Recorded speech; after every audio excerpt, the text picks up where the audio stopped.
Today we're talking about how to train your dog to stay in your yard. This is going to be your complete guide to boundary training for your dog. Whether you have a yard with a fence, a yard with no fence, or maybe you live in a place like a townhome or an apartment complex and you need to teach your dog basic boundaries in general locations, this video is for you. In this video, I'm going to cover why most dogs are failing at boundary training, how to systematically teach your dog boundaries, and then how to use boundaries no matter where you go with your communication and training. Then we'll talk about some specific scenarios where you can use your boundary training for. So let's get right into it. Now, why do most dogs decide to try and break the boundary, whether that's going over a fence or crossing out of your yard or the area that you've kind of designated for them? It could be for a couple of reasons. It could be for just general boredom. Maybe your dog got bored, found something more interesting, taking them out of your boundary. It could be that they are a little bit interested in something like a smell, or they see something like a prey animal. Maybe they just really don't understand the boundary, so they're just gonna go through the boundary. And remember, what your dog practices is what they will keep doing. So once they start practicing going through your boundary, and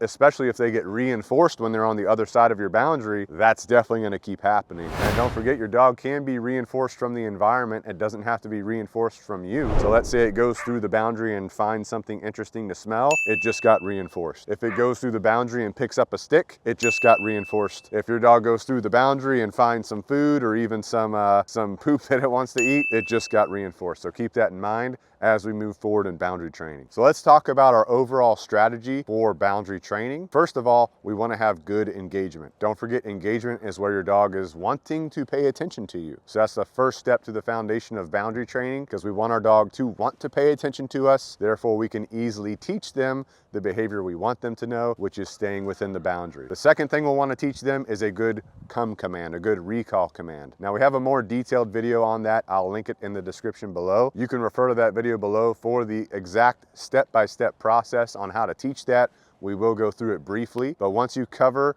your recall training, then you're going to want to do a couple things. First of all, you're going to want to do some long line sessions so your dog is free to move away from you and you can communicate with that long line to return to you. And then we'll get some e-collar training done. We have a complete e-collar tutorial, which I'll link in the description down below so you can watch that. Do that, then complete your boundary training. But e-collar training is going to be critical to finalize our boundary training. Then we're going to run some specific scenarios for the boundary training that's specific to your yard. Now, before you get too deep into boundary training, I want you to think about the general area that you're going to be doing this in. Are you in a neighborhood with a backyard? Is your backyard fenced in? Is it not fenced in? Are you in an apartment, maybe the first floor with the door open to the outside? Do you have a fence back there or no fence? So all these considerations you need to take into account when you're doing your boundary training. Today, I'll talk about two main things. One, a fenced in boundary, and two, a no fence boundary, where you just have like an open yard, but no fence there.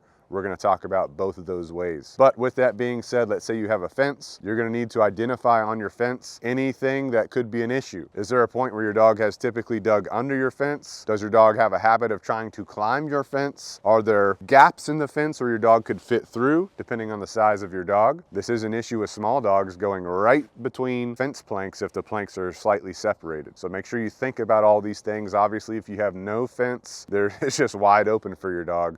So that's your consideration there. Now, there are some breed differences when we talk about boundary training. Typically, a working breed is going to be more high drive, having more of a prey drive especially, which means they're going to be more easily lured out of your boundary by something running along the ground like a squirrel or a bird or something else, depending on where you live. If you have a breed with a short nose like a Boston Terrier or a Bulldog, these types of dogs need shade. So if you have a boundary and it's summertime and it's hot and they are going to try and find shade, if that shade's right outside your boundary, that could be something that's making them move beyond your boundary, but you do need to make sure they have shade and water available or the ability to come back inside if they're getting too hot. So as we're starting to progress into our boundary training, we do need to think about the potential need for visual barriers or indications for our dog. So if you have a yard with zero fence, this is very important. And if you have a yard that has a sidewalk, you could consider that sidewalk, like in your front yard, for example, that sidewalk could be a visual barrier. You could have some trees, those trees could be a visual barrier. You could get staking flags and put them every couple of feet around your boundary. We'll need these initially. You'll be able to take them away later as you begin to pattern and habit your boundary. All right, so first off in our boundary training, we want to do engagement. Remember, that's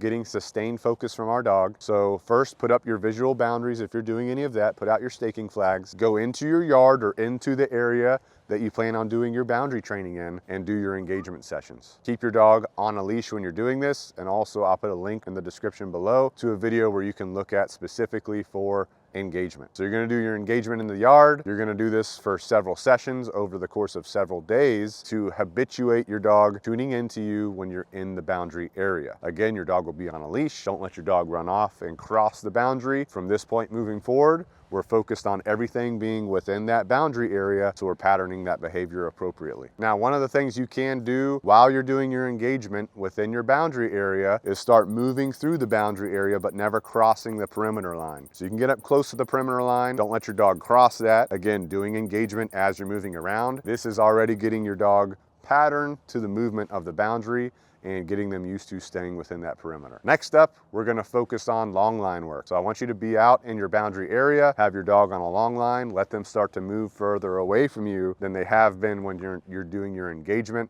on your 6-foot leash. Now, with that being said, as you're doing your long line work, I also want you focusing on your recall training. But I want you to have your dog on the long line. They're starting to move around within your perimeter, and I want you to randomly initiate a recall, have them come back to you. They come back to you, they get reinforced, then you can release them again or say free, let them move around again. I want you to get lots of repetitions of this, getting them used to moving away from you, never letting them cross that perimeter line. So let's say, for example, you've put out some staking flags, or maybe you've got a sidewalk. As your dog approaches that perimeter, I want you to hold on to that long line and make it stop them from moving any further. As they are stopped with that long line, you can say come or here, whatever word you're going to use. Have them swing around, come right back to you, reward them for coming to you, free.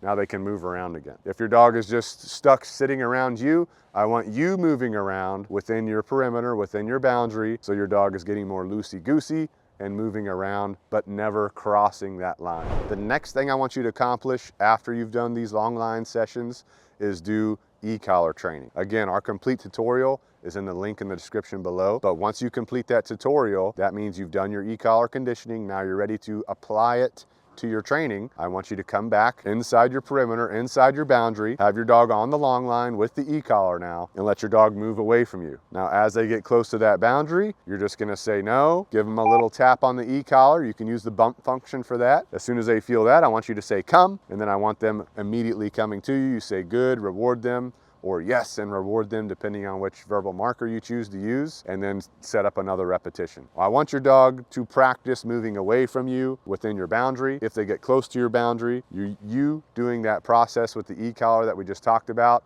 is classically conditioning them to get used to, if I get close to this boundary, I'm gonna turn around and come right back to the middle. So this is setting our dog up to have complete freedom within that boundary in the very near future. Now, as you've reached this point in your training, I want you to think specifically, if you have a fence, how we're going to stop your dog from trying to climb and jump over the fence. So just like we've done in the past, we've got our long line on our dog. Our dog's moving away from us if they were a fence jumper or a fence climber in the past. I want you to let them initiate that action. As soon as they initiate it, you'll say no, bump on your e-collar, come, and they should be coming right over to you. Repeat this process as many times as you can, but now you're allowing them to make that decision. We want them to make the decision to not climb the fence. But if they do, you're ready, no, bump, come, boom, they should be immediately coming back to you and maintaining that boundary line. Another thing to think about is if your dog has a history of digging underneath the fence. This is the opportunity, this is the time in training to work on that as well. So again, you've got your dog on the long line, you're within your boundary area. If your dog goes to those areas where they previously were digging under, let them make that decision. As soon as they try to do that, no, bump on your e-collar,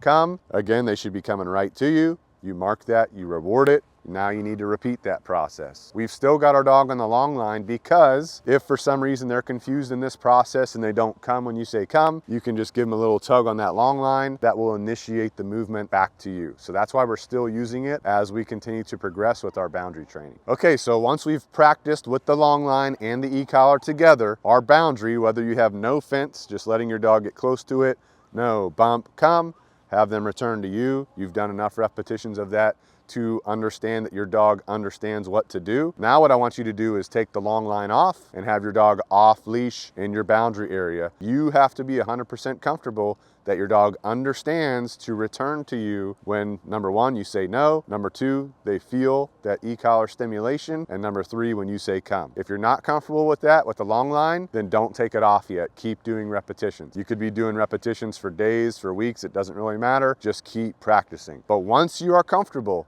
with those three factors, now you're gonna take the long line off and now give your dog the freedom to make decisions. So go out into your yard, go out into your boundary area. If your dog gets close to the boundary but hasn't crossed it, watch them. See what kind of decision they are making. If they make a decision to cross that boundary, that's an immediate no, bump, come. Again, we have to get repetitions of this in so it becomes second nature ingrained in our dog. But if our dog goes to the boundary and makes a conscious decision not to cross it, but to turn around and come inside, I want you to say, good, reward them. Your dog will probably run over to you, get your reward, then run off, have a good time, right? That's where we want to be at. So keep repetitioning this out without the long line, just no bump on your e-collar, come, until they make that decision several times. You want to see it multiple times to where they go to that boundary, they make the decision to stay within the boundary. You need to see that multiple times before you're paying less attention to them within your boundary area. Now, when it comes to boundary training, a lot of people ask me about the invisible fence, and it's definitely something you can use if that works for your use case. There's also newer technology. Dogtra especially has this technology that I know of where you can put a little hub in the center of your boundary area and it sends a signal. These systems are basically following the concept that we've already gone through, that we're teaching our dog ourselves with the addition of the e-collar. They just have their own system to where it automatically communicates,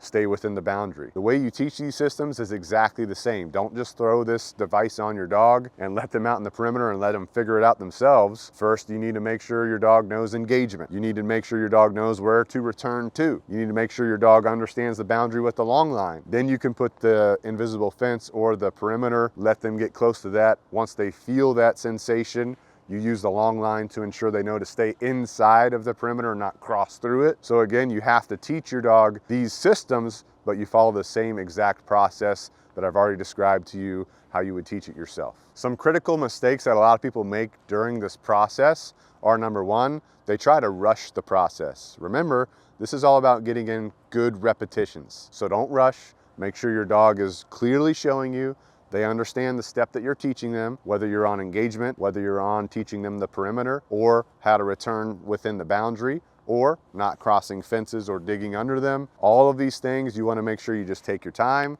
and go through step by step with your dog so that they are showing you clearly, they clearly understand that part of the process. And the next big mistake that I see a lot of people making is that they leave their dog unsupervised in the boundary too early. They've done some repetition, they've done some sessions over the course of a couple days, and they feel good. However, they leave their dog out in the yard or the boundary area unsupervised, and the dog gets a repetition of crossing the boundary and having a good time outside the boundary. That just undid all the work we were doing. So you want to make sure that you do enough repetitions to where you are 100% confident that your dog is not going to cross that boundary before you leave them unsupervised. Training your dog to stay inside your yard is extremely rewarding, but don't skip the steps. Review this video if you need to refresh yourself on the process as you continually teach this to your dog. If you want to work with our team on your boundary training or anything else with your dog, just let us know. We're happy to help. You can reach out to us via the link in the description below. And the most important thing that you want to make sure you solidify when it comes to how to train your dog to stay in your yard and your boundary training is getting your e-collar conditioning done perfectly right. And in this video, I've taught you how to do that. So check it out and I'll see you there.